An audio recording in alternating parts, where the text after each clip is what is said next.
Bienvenido a Talent Pills, un podcast de unos 30 minutos por episodio para charlar de talento y liderazgo con figuras destacadas de diferentes ámbitos.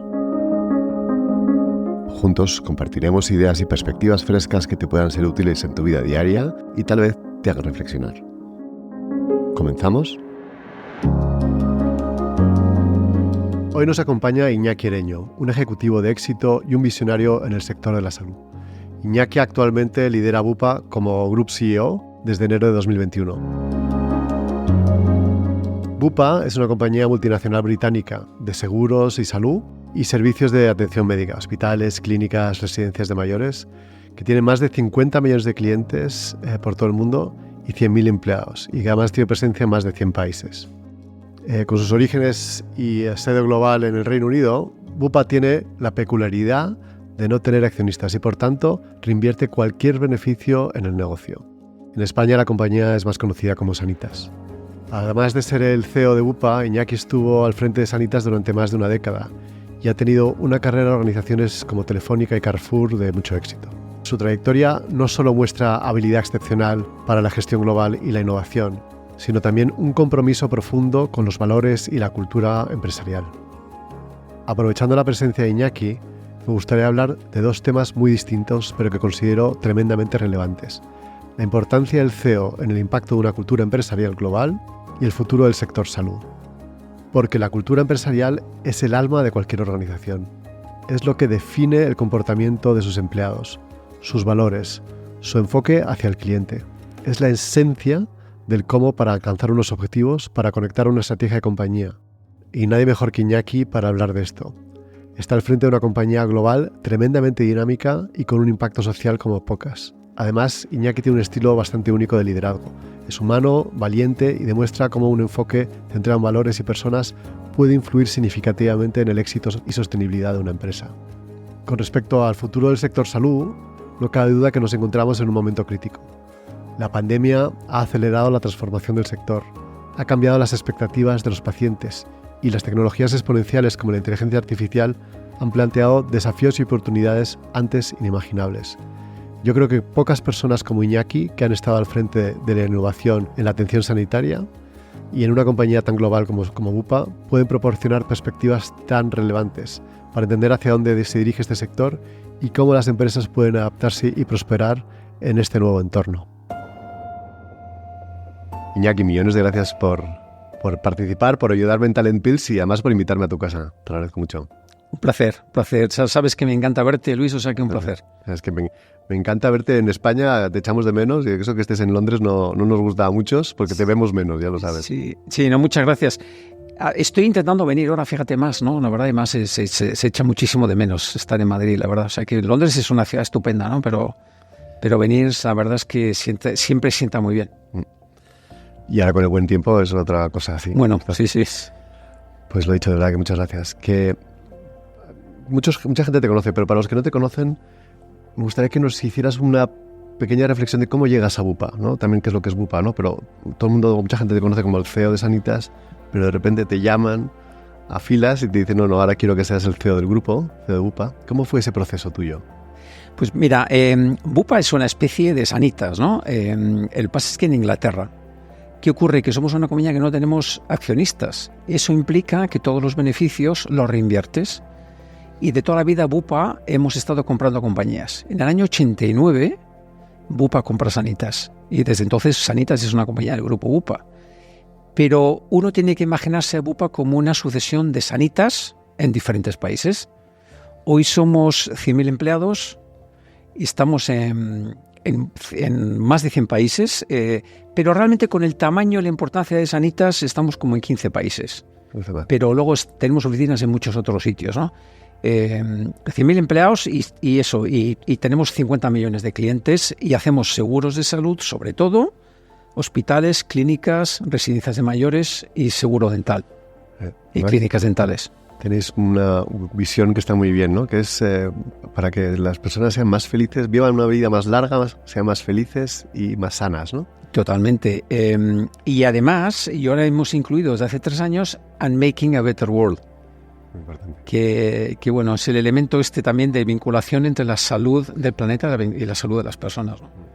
Y me preguntabas, Luis, perdona, que no te acabo de contestar, ¿cómo llego yo a Bupa? Bueno, pues mira, desde hace una serie de años, Sanitas, nos hemos juntado una serie de personas, la verdad, que nos han ido bien las cosas. Hay que decirlo en voz alta. Por el mérito de mucha gente que llevamos muchos años sirviendo a Bupa y a sus clientes y a Sanitas desde hace muchos años, ¿no? A finales del 2020, principios del año 2021, Bupa decide cambiar de consejero delegado. Y entonces, bueno, tuve la suerte que me lo ofrecieran. Yo ya pensaba que yo ya había terminado mi carrera profesional prácticamente, ¿no? Tuve la suerte que me lo ofrecieran y nada, y aquí estoy. Pero es algo que no es habitual. Me encanta que cada vez ocurra más que en compañías anglosajonas acabe siendo un español, ¿no? El que al final sea el que lidera a nivel grupo una compañía, ¿no? Bueno, yo creo que aquí hay un elemento... yo lo noto en Inglaterra, hay mucha admiración por el ejecutivo español. Uh-huh. Y yo creo que una de las cosas que ven es que somos muy directos y muy basados en el delivery. Yo es un comentario que he oído repetidas veces y yo creo que en este caso fue así. Es decir, no hace falta que te digan, en el año 2020, la compañía tenía alguna que otra dificultad, no muy grandes, la verdad, pero la tendencia, por ejemplo, la tendencia no era buena. Entonces necesitábamos a alguien pues, que realmente dijera las verdades del barquero, pusiera un plan y se pusiera aquello a cambiarlo de dirección, ¿no? Y por eso entonces esto es un español, funcionaba bien. Desde luego, Sanitas es un referente en España y lo que habéis conseguido, ¿no? Y lo que decía al principio en la intro, que lo que marcaste como cultura organizativa y lo que marcaste en Sanitas claramente tuvo un papel, ¿no? Y que lo que decía, que al final la figura del CEO es lo que hace que estas cosas sucedan, ¿no? O sea, que una cultura corporativa empieza por el primer ejecutivo, ¿no? ¿Cómo fue ese proceso tuyo de ser capaz de llevarlo a Bupa? ¿Cuál crees que ha sido tu papel como CEO de Bupa a la hora de implantar una cultura corporativa parecida o no a la que tenías tú en Sanitas? Pues mira, yo creo que aquí hay, si quieres, como dos elementos, ¿no? Un primer elemento es que uno tiene que ser consciente para qué está, ¿no? Yo creo que los CEOs, y yo creo que también pasa un poco esto con los ejecutivos españoles, que yo creo que sabemos mejor la teoría de lo que es nuestro trabajo. Y yo creo que el primer tema fundamental que tiene que hacer un CEO es asegurarse que el core de la estrategia es el que es y que uno convive muy bien dentro de ese core. Es decir, nosotros esto le llamamos el Strategic Chassis. ¿Vale? Entonces, básicamente aquí tiene tres elementos: el propósito, la ambición y los valores. Los valores, por ejemplo, yo cuando llegué teníamos una lista de 7 valores que yo creo que nadie recordaba, los 7, y el que más recordaba igual recordaba 4. Hemos cambiado a 3 valores, que ahora mismo es ser valiente, ser cuidadoso y ser responsable. En inglés, brave, caring and responsible. Ahí tú tienes que sentirte, claro, verdaderamente vinculado con aquello que tú serás, y aquello siempre me ha representado bien, ¿no? Por lo tanto, creo que eso es muy importante. Los españoles tenemos la lógica del CEO probablemente mejor organizada en la cabeza. Y eso luego tienes que seguir uniendo, como dicen ellos, joining the dots. Tiene que haber una estrategia que entonces está encajada con esto. Unos números que son consecuentes con estos. Una organización que es consecuente y unos incentivos. Y yo creo que unir todo eso es lo que he estado haciendo yo en los últimos 3 años y que yo creo que los españoles solemos hacer bien. Y luego hay otro tema fundamental, que es decir las verdades del barquero, ¿no? Nosotros venimos de una cultura, Bupa ha sido una cultura un poco paternalista, de no hablar a los empleados claramente, ¿no? Y yo creo que eso también, yo creo que los españoles lo hacemos bien. Nosotros a finales del año 2020 teníamos una disciplina financiera que dejaba un poco que desear. Ahora estamos mucho mejor, la verdad. Y es, claro, no es lo mismo, entiendo, liderar una filial, que es una filial enorme, como Sanitas. A lo mejor tú tienes una capacidad de llegada mucho más directa al empleado, incluso a la hora de talento y a la hora de definir quién entra y cómo entran y esos valores, que estar en una compañía, ya son 100.000 empleados, donde tienes 100 geografías, con muchos países con mucha relevancia. Mantener esa cohesión, ¿cómo lo haces? Poder mantener asegurarte que esos 3 valores que dices son relevantes en cada uno de los mercados y llega al final a cada uno de los estas. Pues fíjate, yo creo que efectivamente el trabajo es diferente, ¿no? A mí me ha cambiado. Antes era un trabajo mucho más ejecutivo y ahora es menos ejecutivo. Aun cuanto yo soy el Group CEO, teóricamente el más ejecutivo de todos, pero el trabajo no es exactamente Pues mira, una de las cosas también ayuda que yo haya estado en esta industria por muchos años, para saber que la estrategia siempre es local. Nosotros en ninguno de los países en los que operamos hacemos exactamente lo mismo. Entonces, por lo tanto, la estrategia que diseñamos a principios del año 2021 era una estrategia paraguas. Y siempre hemos dicho, detrás de esta estrategia está la adaptación local.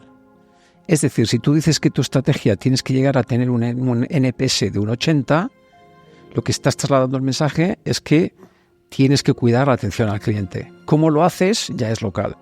Cuando decimos que queremos tener, cosa que hicimos en el año 2021, queremos poseer el 40%, ser propietarios del 40% de los actos médicos que hacemos para nuestros asegurados, ya estás diciendo, oye, quiero en este país tengamos más clínicas o más hospitales. ¿Cómo lo haces? Ya es local. O sea, por tanto, es reconocer que el mundo es local, no pretender establecer una estrategia que aplique a todo el mundo por igual. Y el segundo tema, que es fundamental, es la sencillez del mensaje, ¿no? Nosotros en el año 2021 lanzamos un mensaje que se llama, una nueva estrategia que se llamaba Elephant 3x6. Bueno, lo mejor de todo, que es lo que se sabe todo el mundo, es la primera slide. La primera slide había un elefante que estaba durmiendo a la izquierda del slide. En el centro del slide el elefante se había levantado. Y en la derecha del slide el elefante estaba corriendo. Y arriba había una flecha que iba de oeste a este que ponía 2021-2024. Y la gente se quedó con esta copla. Somos un elefante que se ha puesto a dormir y hay que levantarlo y ponerlo a correr. Y luego el 3x6, que es el apellido de la estrategia, ya unos entran más o menos, ¿no? Dependiendo de cómo te vaya, ¿no? Pero bueno, la sencillez del mensaje es fundamental. Es verdad que la sencillez y la comunicación, la persistencia y la comunicación son temas fundamentales, ¿no? Hay dos temas que me gustaría hablar contigo, que es... Mucha gente cree que la cultura corporativa es un poco más es casi una cosa softy, que realmente no tiene una implicación directa en la compañía o en la estrategia de la compañía. Yo creo que tienes una visión un poco distinta, ¿no? A ver, la cultura corporativa es una parte cada vez más fundamental de la compañía, sobre todo en determinadas industrias y para determinados segmentos de talento. Para la gente joven, hoy eso es básico y fundamental. Básico y fundamental. Y por lo tanto... Claro que tengo una opinión diferente. Claro, yo creo que es muy importante, le damos muchísima importancia y por lo tanto, bueno, como dicen los ingleses, going forward cada vez es más importante. Sí, sí. De acuerdo. Y además, he hecho hablando con algún empresario de éxito y directivos como tú, que en un entorno tan cambiante, uno de estos empresarios decía, mira, no, si mi compañía cambia cada 3 años es una compañía radicalmente diferente porque nos tenemos que adaptar a lo que viene en el mundo. Pero lo único que quiero que no cambie, mi rol como CEO, es que la cultura sea la misma, independientemente de los entornos, de cómo cambie la estrategia. Claro, bueno, claro. Es que al final, claro, todo tiene que tener lo que decía yo al principio, lo de joining the dots. Tienes que unir una serie de cosas, ¿no? Que es el chasis estratégico con el plan estratégico, con los números, con la organización, con los incentivos. Todo eso genera un tono de compañía. El tono de compañía que hemos estado construyendo en Bupa es una compañía que es ambiciosa porque tenemos una ambición que es we are the most customer-centric healthcare company in the world. Perdona que lo diga en inglés porque es que no sé cómo decirlo bien en español, pero bueno, la compañía más, sí. customer-centric del mundo de healthcare. ¿Cada del cliente? Con 3 valores fundamentales, sí. Con una vinculación al mundo, ser valiente, caring y ser responsable, que eso es fundamental. Sí.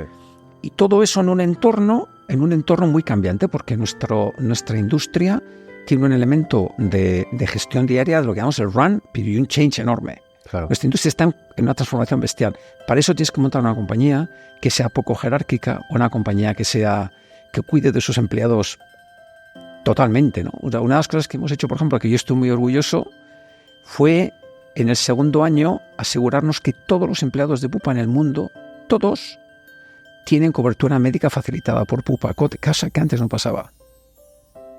Claro.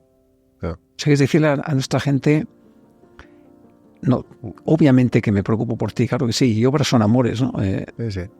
Y sobre todo después del COVID, ¿no? Con todo lo que ha hecho la gente, ¿no? Pues ahora todos los empleados de Bupa tienen cobertura médica facilitada por la compañía, cosa que antes no pasaba. Y los 3 valores que mencionas, que yo creo que están muy alineados en un entorno de cambio, ¿no? Como estabas diciendo vosotros, ¿no? Porque el ser brave, el caring y el responsible es una cultura muy cercana al mundo del aprendizaje. Porque eso significa que estás fomentando que la gente pruebe cosas de una manera autónoma y que pueda tener errores, ¿no? ¿Esto cómo lo tienes en la cultura? Porque ¿cómo lo tenéis definido? Es decir, ¿permitís que vuestros empleados puedan cometer errores? El ser valiente requiere muchas veces mostrarte vulnerable y el hacer cosas que son difíciles o diferentes o nuevas. Claro. Bueno, no, literalmente. Hay un programa que se llama Changemaker dentro de la compañía, un programa diseñado por gente muy relevante de la compañía, que es un programa internacional que básicamente va dirigido exactamente a eso que tú dices, Luis, que es básicamente dar a conocer buenas prácticas de cambio y buenas prácticas de cambio que pretendían ser un cambio pero que no resultó, de fracasos también. No. De tal forma, primero para relativizar y sobre todo para potenciar el mensaje de que hay que hacer cosas para poderte equivocar, ¿no? Nosotros veníamos de una compañía, fíjate tú, hemos sido una entidad regulada en Inglaterra. Es una compañía muy conservadora, ¿no? Entonces, cambiar todo eso, incluso fíjate, ni cambiarlo. Porque mira, aposta, por ejemplo, el elefante. ¿Por qué elegimos el elefante? Primero porque éramos un elefante que se puso a dormir. Pero entonces porque el elefante es el único animal que cuando corre mantiene siempre una pata en el terreno. Mira. Creo que hay un elemento de seguridad que nosotros tenemos que... No es por el elephant in the room. No. Tenemos un problema que nadie está mirando. No, es por mantener una pata mientras corres, ¿no? O sea, es decir que tienes que permanecer siendo una entidad regulada, cierto, dentro de un concierto, un orden, obviamente, a una compañía que también tiene que dar pasos atrevidos. En un entorno que es la salud, donde los cambios son astronómicos los que están ocurriendo. Y en ese terreno estamos. Pero es verdad que, bueno, fíjate, es muy interesante lo que comentabas, la importancia de la cultura. Yo estoy empezando a ver, por ejemplo, entrevistar gente que quiere trabajar con nosotros, que viene de industrias que antes no habrías imaginado que querían trabajar con nosotros. La consultoría estratégica, gente que gana un montón de dinero, banca de inversión, no sé qué, pues bueno, porque hay un purpose detrás de lo que hacemos que después del COVID es todavía más relevante, ¿no? Te iba a decir, imagino que había un pre-COVID y post-COVID en esa sensación, ¿no? Del propósito que hay detrás de trabajar en compañías como la vuestra. Sí, no. Bueno, el COVID, fíjate, el COVID fue el gran catalizador del cambio en nuestra industria. COVID fue un fracaso de los sistemas públicos y privados globales en todos los países, ¿no? ¿Por qué? Pues no solo por todos los temas que se han hablado del COVID en sí mismo, ¿no? Sí. El gran fracaso fue que a mucha gente que estaba malita se le dijo: te tienes que quedarte en tu casa, no puedes venir al hospital. Gente que tenía tumores, procesos oncológicos, otro tipo de procesos mentales, gente con mucha gente muy malita, a los que nosotros en Sanitas lo hicimos, la verdad, que muy bien, porque ya en abril, cuando empezó la cuarentena en España, en mediados de marzo, el 20 de abril empezamos ya a llamar a la gente que estaba malita para decirles: por favor, vuelve, te tengo que ver, a ver cómo sigues. Pero en la sanidad pública todo esto ocurrió mucho más tarde, y en otros países todavía más tarde. ¿Qué ocurre? Que hay mucha gente que ha muerto que nunca se tenía que haber muerto, se tuvo que haber muerto. El gran fracaso del COVID fue que los sistemas públicos y privados no tenían mecanismos de atención remota, que básicamente es la utilización de soportes digitales. Antes del COVID, la verdad es que estos Sanitas siempre hemos ido un poco a nuestra bola, por lo tanto hemos pensado que la digitalización de la salud era incuestionable y llevamos trabajando la digitalización muchos años. Pero mucha parte de la industria nuestra sí que pensaba que esto no va con nosotros. La salud es otra cosa. Esto no se va a digitalizar, esto el médico tiene que ver al paciente. Y juegue que no. Entonces ahora mismo yo creo que si hay otra pandemia de este tipo, la situación será diferente. Sí. Porque ya hay sistemas de detección remota que antes no había. No, eso yo creo que ha cambiado radicalmente la forma de verla. Sí. Oye, y un tema que me gustaría conocer tu opinión, que está ligado con lo que estamos hablando, ¿no? Porque cuando hablo con muchos ejecutivos y cuando hablo un poco de lo que hace que un equipo sacar lo máximo de tu equipo, lo digo que está relacionado con los valores que tú tienes, ¿no? Hay gente que piensa, no, para sacar lo máximo de mi equipo necesito exigirles al máximo. Necesito meterles mucha caña y necesito que se sientan incluso muchísima presión. Casi un entorno muy militar. Y otros dicen, no, para que sacar lo máximo del equipo necesito que se sientan muy seguros, que estén muy tranquilos, que tengan un emotional safety, lo digo en inglés, para que puedan probar, equivocarse y es donde ellos van a dar lo máximo, porque en el otro pues estar más cerca del miedo y por el miedo pues les tengo un poco capados, ¿no? ¿Cómo ves tú lo ves como que porque hablas de ser brave y autónomos por un lado, pero también es la parte del caring, ¿no? Claro. Sí, más el caring normalmente va dirigido a nosotros como pacientes, pero en el fondo también siempre decimos entre nosotros, caring entre nosotros, ¿no? Mira, yo creo dos cosas, Luis. Una, que es fundamental hablar a los empleados como personas mayores, o sea, no ser paternalistas y decirles cuál es la situación. Y luego piensa otra cosa, que nosotros tenemos una situación que es muy atípica, no tenemos accionistas. Nosotros, si lo hacemos mal, se ha terminado. No como otras compañías que dicen, señor accionista, lo he hecho mal, necesito una ampliación de capital porque lo he intentado esto y me ha ido mal.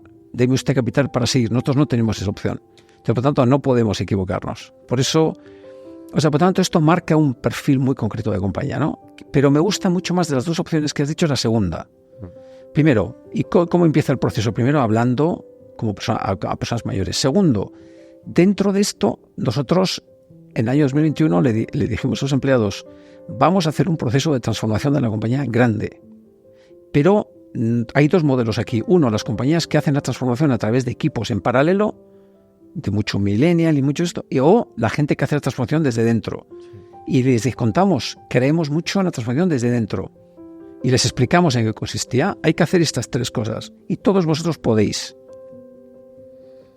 No me importa que lleves 20 años aquí. Está el tren en la estación, súbete.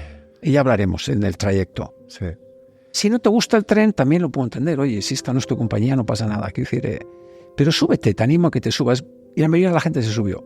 Entonces la transformación ha pasado desde dentro. Y desde entonces hacemos mucha comunicación. Y eso es fundamental.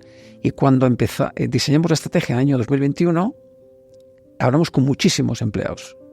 De hecho, en la actualización del purpose de la compañía, que antes era Longer, Healthier and Happier Lives, ahora es And Making a Better World, eso salió de los empleados. Eso no es una cosa que yo haya dicho. A mí me pareció muy bien, pero quiero decir que es un tema que salió de los empleados. Entonces, hablar con ellos muchísimo. Y luego, claro, un tema fundamental es vincular todo que esté vinculado, como decíamos antes. Es decir, los incentivos, la forma en que los incentivos estaban antes organizados, eran más basados en el run, que decíamos nosotros, en lo que es el biz, el día a día. Sí. Ahora, si hay una agenda de cambio, los incentivos tienen que estar vinculados. Eso también, claro. Y una vez que está todo conectado y la gente les habla como gente mayor, la gente se vincula fácilmente, ¿no? Qué bien. No, y aparte yo creo que es la única manera de hacerlo. Intentar pensar que todo esto es a través de traer gente de fuera es inviable. Es inviable. Y yo recuerdo de haber hablado con algún CEO de algún banco en el pasado y tal, y me contaban que estaban haciendo esto. A mí se me ponían los pelos de punta.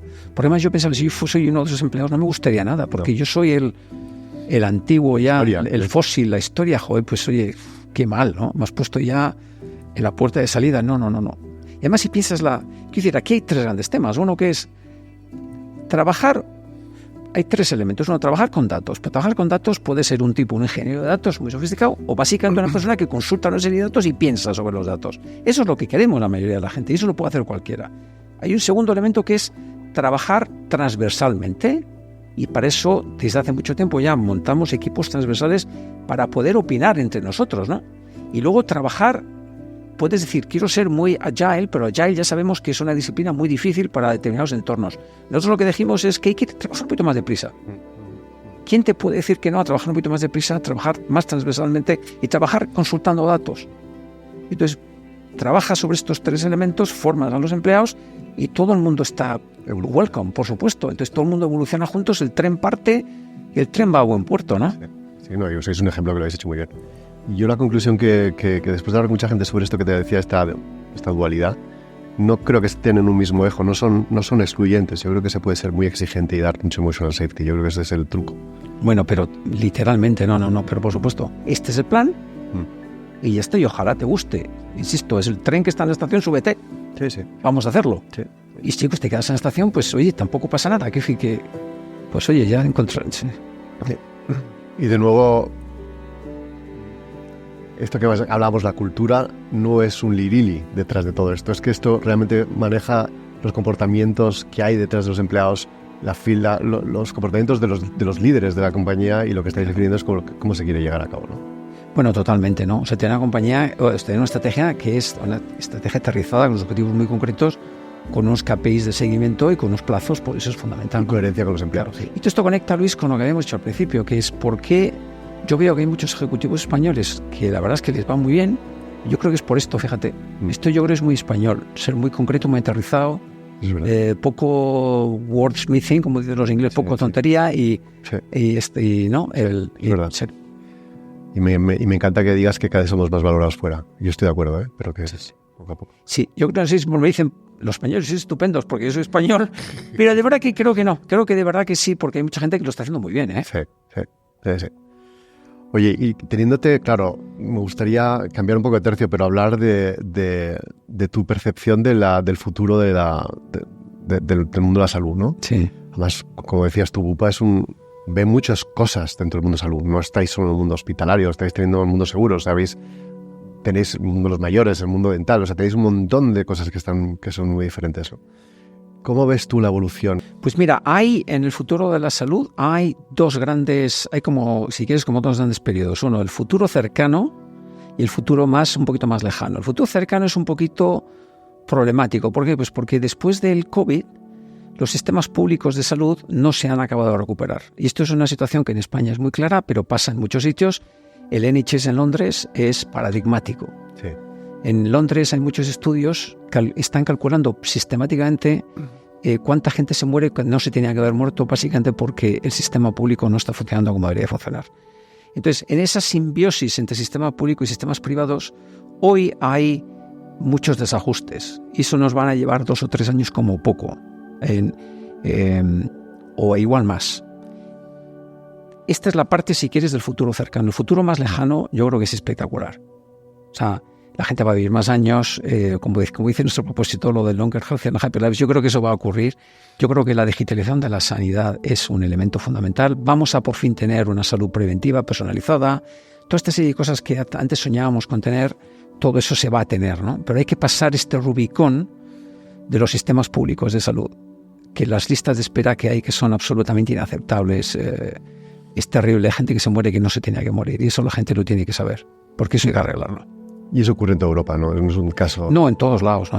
Ya te digo, en Inglaterra, no en todos lados. Absolutamente en todos lados. Pasa en España, pero en todos lados.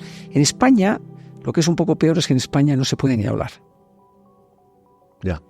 Por ejemplo, en Inglaterra, el sistema público, el NHS, es una parte de la idiosincrasia de la cultura inglesa. O sea, y la gente adora el NHS. Pero lo critican furiosamente y no pasa nada. Entonces hay planes y tal. Aquí en España el problema es que eso casi no se puede ni hablar. Eso es lo triste. Con lo cual no se puede hacer un diagnóstico, claro, ese es el problema. No, claro. No, en diagnóstico nadie se pone de acuerdo en hacer un diagnóstico, no. Sí. O sea, en Inglaterra ahora mismo hay estadísticas semanales de cuánta gente se muere en una sala de urgencias porque no se le ha atendido a tiempo. Y de eso se habla. Aquí sería inviable. Eso es lo penoso. Y luego hablas un tema que creo que es muy importante, que es empezar a ver el mundo de la salud mucho más como prevención que como curación, ¿no? Y es la única manera de llegar a unos... Porque la curación es mucho más cara que la prevención. Claro. Entiendo. No, claro. Y la prevención va unido al elemento de la personalización. Es decir, que si tú, por ejemplo, ahora... tenemos un proyecto, ahora mismo estamos secuenciando el genoma de 15.000 personas, ¿no? En varios países. Básicamente, si tú tienes ya una buena pista de cómo una persona viene por dentro, cómo viene su salud, puedes hacer un plan.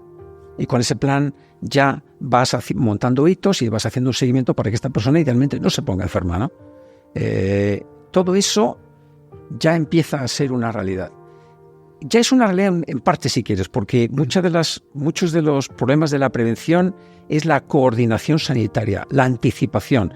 Por ejemplo, Sanitas tiene 400.000 personas metidas en planes de salud. Por ejemplo, si eres diabético, uno de los problemas es cómo oriento yo la gestión de mi diabetes, ¿no? Entonces, cuando tienes un coach que ya te está ayudando, ya puedes prevenir. O sea, ya hay muchos elementos de la prevención que están pasando. Pero el elemento prevención, como voy a evitar que te pongas malo, está cercano, pero todavía no estamos ahí. Pero está cercano. Y incluso porque las grandes enfermedades cardiovasculares, cáncer, en prevención se están llegando a situaciones donde vamos a poder... Es que lo digo porque estuve hace poco con Cordeiro, ¿te acuerdas de Singularity? Sí, que él habla de la muerte, y que la enfermedad, y que la muerte es una enfermedad, o la vejez es una enfermedad que se puede curar, ¿no? Sí. Lo habla de una manera, ya sabes, muy apasionada, pero ¿crees que cómo estamos de lejos de ser capaces de prevenir ciertas enfermedades que son, bueno, un porcentaje muy alto de nuestra... Y mira, yo O sea, 3 comentarios aquí, ¿no, Luis? Uno primero es, se hacen muchas cosas. Por ejemplo, mira, nosotros Sanitas ha estado gestionando la concesión del Hospital de Manises en Valencia durante muchos años, ¿no? Y ahí había un programa donde se había cogido gente con padecimientos cardiovasculares y gente que tenía sospecha de. Yeah. Y entonces, bueno, se hicieron una serie de programas y se veía que con una serie se pueden reducir los episodios cardiovasculares con programas de prevención básicos, ¿no? Y de coordinación, sobre todo sanitarias. Por lo tanto, hay cosas que ya se hacen. La pregunta es, ¿esto vamos a eliminar las patologías, los grandes ataques al corazón o los procesos oncológicos? Yo creo que pinta, por lo que yo veo, yo sin ser médico, es que vamos apuntando hacia una cronificación de esto. Eso sí. Entonces ya cada vez hay más gente que vive con cáncer, pero vivir con cáncer es doloroso todavía y es muy traumático. Entonces, por lo tanto, lo que hay que hacer es llegar a la curación. ¿Cuándo llegaremos? Pues bueno, antes del COVID había mucha fantasía y la gente, los especialistas ponían fechas. A partir del 2025 no va a ocurrir nada, a partir de no sé qué. Todo eso yo, claro, a mí me cuesta, además yo sin ser médico, pues no me atrevo a poner una fecha, ¿no? Pero el COVID se ya ha llevado mucho presupuesto y mucha energía de investigación sanitaria, ¿no? Yeah. Y ahora todo eso tiene que estabilizarse y tiene que volverse a reactivar, ¿no? Se están reactivando en muchos sitios, ¿no? Pero no se ve todavía la energía que se veía antes del COVID con respecto a cuándo se va a evitar ya una muerte por cáncer, cuándo se va a evitar que una persona tenga demencia, todo esto. Todavía yo no lo veo, vamos, pero llegará. Yo no me atrevo a opinar como Cordero lo de estas cosas, pero sí que es verdad que se avanza muchísimo. Sí, o sea, pero has dicho que llegará, ¿eh? Llegará. Llegará, estoy seguro, ¿eh? Sí, ¿no? Sí. Y luego lo que él decía también es que el gasto en curación es significativamente más alto. O sea, que todos los problemas que tiene detrás la Seguridad Social relativo al cuidado cronificado, si se puede llegar a evitar, si consigues no llegar a enfermarte, ¿no? O buscar maneras donde esa enfermedad, o sea, que esa primera célula de cáncer se consiga parar a tiempo. Bueno, pero sin ninguna duda, ¿no? Es decir, que al final, sin ninguna duda, cuanto antes uno sepa lo que tiene, mejor, ¿no? Pero fíjate, es muy interesante también, porque también a los ciudadanos hay que explicarles también que tener buena salud, una buena sanidad es un lujo. Entonces, por ejemplo, también ves lo que decíamos antes de que evitar los paternalismos. Todavía hay mucho paternalismo con respecto a cómo hablamos a los ciudadanos. Hay muchos ciudadanos en España que tienen citas que no van, o tienen cirugías programadas que no van. Yeah. Y eso es terrorífico para el sistema público. Yeah. Todo eso va en detrimento de que se pueda hacer una prevención eficaz para que el vecino no se ponga malo. Entonces, por ejemplo, eso hay que hacerlo también. Hay que decir a los ciudadanos, mire usted, si usted no ha venido para esta patología en concreto, yo tenía un quirófano preparado para usted, pues igual ya no le cubro, le cubro claro. Esta patología en el futuro. Yeah. O sea, hay que llegar a sistemas donde hay que evitar el paternalismo, hay que hablar muy claro, porque el futuro puede ser muy, muy atractivo y muy interesante, pero hay que hacer cosas, creo. ¿Y un consejo que nos darías a cada uno de a esos ciudadanos o líderes de empresas, ¿no? Pero también para sus empleados, de cómo deberíamos tener o gestionar el mundo de la salud de una manera un poco distinta? Nuestros hijos. Fíjate, a mí, Luis, eso ya, claro, fíjate, yo siendo abogado, claro, me da un miedo bestial. Y yo soy usuario de consejos. Pues déjame que te dé uno que fíjate que a mí me ha funcionado bien, ¿eh? Sí. Que es, perdónate. Y eso hay muchos médicos que te dicen, eso es fundamental también. Perdónate y vive tranquilo, no te tomes la vida demasiado en serio. Yo ayer, por ejemplo, fíjate, yo tengo mucho que aprender todavía, pero intento poner en práctica. Ayer estuve comiendo con mis hermanos y mi madre. Nosotros en mi familia comemos sin límite. Entonces acabas como una boa. Entonces el antiguo Iñaki estaría diciendo, joder, ¿en qué momento no tenía que haber hecho esto? Y todo. Pues chico, ya no. Me perdoné, disfruté del momento, lo pasé muy bien. Se me pasó, ya hice la digestión de todo aquello y ya está, y preparado para la siguiente vez. Hay que perdonarse, yo creo que eso es fundamental. Oye, para acabar, que se nos va el tiempo, me da rabia, pero el Iñaki de hace 15 años y el Iñaki de ahora, desde una perspectiva de liderazgo, ¿crees que has cambiado en algo? ¿Has pensado en algo que dices, esto, efectivamente yo soy otra persona un poco distinta, con tu experiencia un poco más global, hoy por hoy? Yo me imagino que muchas cosas, ¿no? Algunas las veo y algunas las fuerzo yo y otras me imagino yo que saldrán simplemente por las canas. Pues te haces mayor, ¿no? Pero yo, por ejemplo, una cosa que fíjate que yo sí que en muchas cosas no he avanzado y tengo pendiente mejorar, pero una cosa que sí que he trabajado mucho es elegir tus batallas. Ya. O sea, entonces más joven quieres arreglarlo todo. Cuando eres un poquito más mayor, eliges las importantes. Entonces eres más eficaz y tu salud no se resiente tanto, ¿no? Y una frase en una entrevista que te escuché que era que cada día depende de uno mismo. ¿Eso cómo lo estás llevando en tu estilo de liderazgo? Porque eso significa que cada día depende de uno mismo. ¿Es elijo mis batallas? O Claro. Bueno, creo que hay un entorno... no lo quiero llevar al extremo este comentario, ¿no? Porque claro, hay gente que realmente igual es que nace con una composición hormonal pues que no le da. Es decir, uno si nace con poca serotonina, pues le va a costar ser optimista y tener energía, ¿no? Pero creo que todos tenemos un ámbito donde, oye, voy a intentar que mi vida sea un buen día, no sea un mal día, ¿no? Y hay cosas que se pueden hacer. Yo, por ejemplo, todas las mañanas tengo una rutina incorporada que es que según en la ducha estoy pensando mis momentos de disfrute del día, que puede ser, por ejemplo, uno de mis momentos de disfrute del día es verte a ti, que hacía tiempo que no te veía, charlar hoy contigo. Y antes nos hemos comido un bocadillo y hemos tomado un café de jamón. Buenísimo. Y es un ratito muy bueno. Entonces yo veo con quién desayuno, tomar un café con no sé quién, hoy voy a charlar con no sé cuántos. Tal. Esos ratitos son fundamentales. Y entonces hace que el día sea mejor. Sí, te ayuda a recargar energía, efectivamente. Claro, y bueno. No, me encanta lo de tomarte la vida menos en serio. Yo creo que es un gran lema. Sí. Sobre todo los que hemos tenido algún problema familiar serio, efectivamente te das cuenta, te ponen los valores en su sitio y te das cuenta que lo que importa son otras cosas. Sí. Y eso es lo que tienes que dedicarle tiempo, familia, los que te quieren. Claro, y eso tienes que estar todos los días, te lo tienes que recordar, ¿no? Porque si no...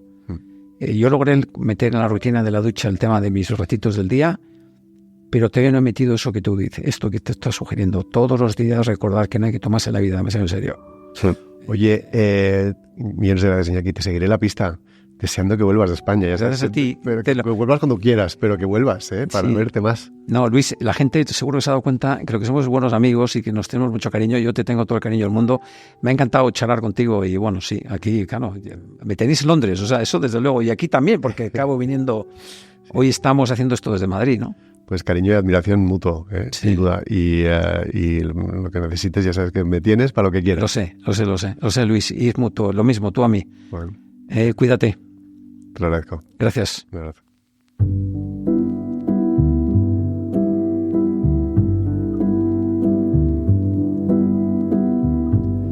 Como habéis visto, el estilo y enfoque de Iñaki es eminentemente práctico y directo, pero profundamente humano y cercano, y que personifican los valores de su compañía. Valiente, caring, responsable. Creo que queda claro en esta conversación el impacto que un CEO puede tener en la cultura y estrategia de una organización global. Subraya la importancia de una alineación, connect the dots, como él dice, entre la cultura, la estrategia y los incentivos financieros, insistiendo en la importancia de un mensaje simple, claro y transparentes, porque son cruciales para que cale en la organización. Porque decir las verdades del barquero no solo fortalece la confianza dentro de la empresa, sino que también establece un modelo a seguir para todos los niveles de la compañía, aunque haya cierta dispersión geográfica. Hemos hablado cómo situaciones complejas y duras, como fue la pandemia, ha servido de catalizador de cambio, pero que ha exigido a la organización una capacidad de respuesta rápida y ejecutiva.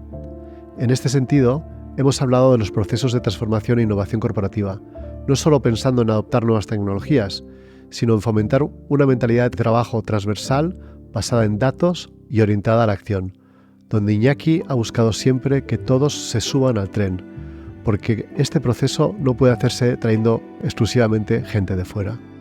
Y mirando al sector salud, Iñaki anticipa desafíos significativos a corto plazo, pero también oportunidades increíbles en el largo plazo. Existe una necesidad de superar las actuales barreras en los sistemas de salud pública, post-COVID, donde ve ciertos desajustes entre el sistema público y privado, porque sigue muriendo gente que no debería, y donde lo importante es reflejar lo que realmente pasa, para poder atajar el problema lo antes posible. A medio plazo, sin embargo, es muy optimista en cuanto a la capacidad de mejorar la calidad y la duración de la vida humana. El lema de Bupa es claramente viable, según él, ayudar a las personas a vivir vidas más largas, saludables y felices, y a crear un mundo mejor. Me quedo también con sus palabras finales, recordándonos la importancia de no tomarnos la vida demasiado en serio y perdonarnos a nosotros mismos más a menudo, porque aunque nuestra vida profesional sea muy importante, las cosas que verdaderamente importan rara vez están vinculadas al trabajo.